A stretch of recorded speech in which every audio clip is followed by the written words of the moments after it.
কাছাৰৰ উদাৰবন্দত এক শোকাবহক ঘটনা বিদ্যুৎস্পৃষ্ট হৈ এজন শ্ৰমিকৰ কৰোণ মৃত্যু শ্ৰমিকজন দৰগা কুনাৰ জিন্তু দাস উদাৰবন্দ পান গ্ৰামত 33 কেবি লাইনৰ বিদ্যুতৰ কাম কৰি থাকোঁতে হঠাৎ বিদ্যুৎস্পৃষ্ট হৈ বিদ্যুতৰ খুঁটাৰ পৰা মাটিত পৰে অসম ইলেক্ট্ৰিক এজেন্সিৰ এজন অস্থায়ী কৰ্মী ফলত থিতাতে মৃত্যু হয় জিন্তু দাস নামৰ যুৱকজনৰ শোকাবহক ঘটনাটো সংঘটিত হোৱাৰ পাছতে ঘটনাস্থলীত তীব্ৰ উত্তেজনাপূৰ্ণ পৰিস্থিতিৰ সৃষ্টি হয়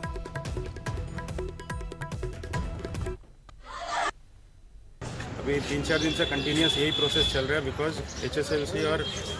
हायर सेकेंडरी का एग्ज़ाम चल रहा है इसके वजह से टाइम बिंग के अंडर में ही शटडाउन लेते हैं कल से बात हुआ था ओवर टेलीफोनिक कन्वर्सेशन और भी बाकायदा जो भी बात हुआ था कि आज सुबह शटडाउन मिलेगा 6:30 बजे से 7 बजे तो शटडाउन लिया उन्होंने उन लोगों ने काम शुरू किया एज़ पर कन्फर्मेशन बट 8 बजे एज़ पर यहाँ पर जो आदमी है खड़ा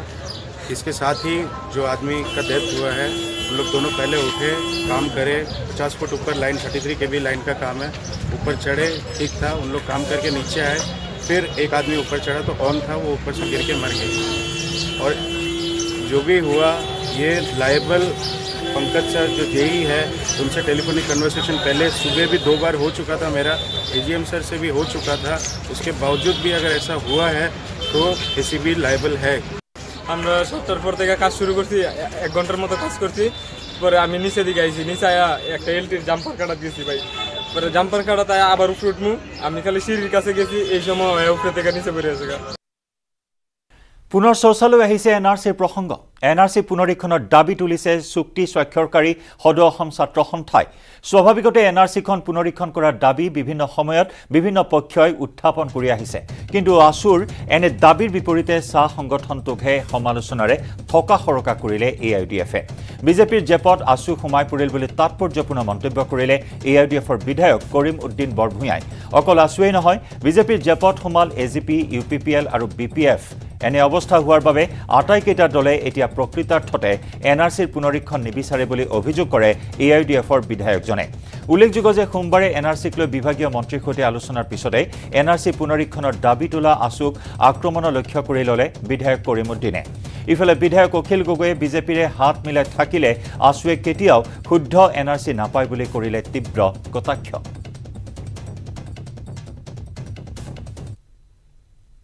আসু আছে নেকি অসমত বিজেপিৰ বি টিম ABVPৰ বি টিম তেওঁলোকে সেই অস্তিত্ব আৰু নাই AGP যেনেকা বিজেপিৰ ৰাইটত আমাৰ বড় দুটা পাৰ্টি যেনেকা 2 পকেটত পিছ পকেটত আছে আসু 4টা পকেটত এটাত আছে AGP ৰিজনাল পাৰ্টি লেফটত আছে বড় দুটা পাৰ্টি এটা পাৰ্টি আৰু এটা পিছ পকেটত আছে আসু আৰু এটাত আছে BPF কা আন্দোলন তাৰপৰা এটা ৰিলেশ্যন ডেভেলপ কৰিছে সেই আন্দোলনটো লাহে লাহে লাহে লাহে পথাৰত লৈ যোৱা হৈছে ৰাস্তাৰ পৰা তাৰপিছত ঘৰত লৈ যোৱা হৈছে কাৰ লিডাৰশ্বিপত দিছিল গভৰ্ণমেণ্টৰ লগত সেইটোৱে আণ্ডাৰষ্টেণ্ডিং বিজেপিৰ সুতলিপিত আসু কথা কৈ আছে বিজেপি কিয় নেখেদে এজন বাংলাদেশী কিয় নেখেদে সেইটোতো আমাৰ দুখ কৈ থাকে কিয় নেখেদে আগতে কংগ্ৰেছ গভৰ্ণমেণ্ট আছিল তেতিয়া কৈছিল কংগ্ৰেছে বাংলাদেশীৰ ৰক্ষণাবেক্ষণ দি আছে এতিয়া বিজেপি গভৰ্ণমেণ্ট বিজেপিয়ে কিয় নোটিছ নিদিয়ে কিয় মানুহখিনিক ইয়াৰ পৰা বাংলাদেশ গৈ থৈ নাহে কাৰণটো কি এইটো মিছা পলিটিক্স কৰিব মিছা কথা ক'ব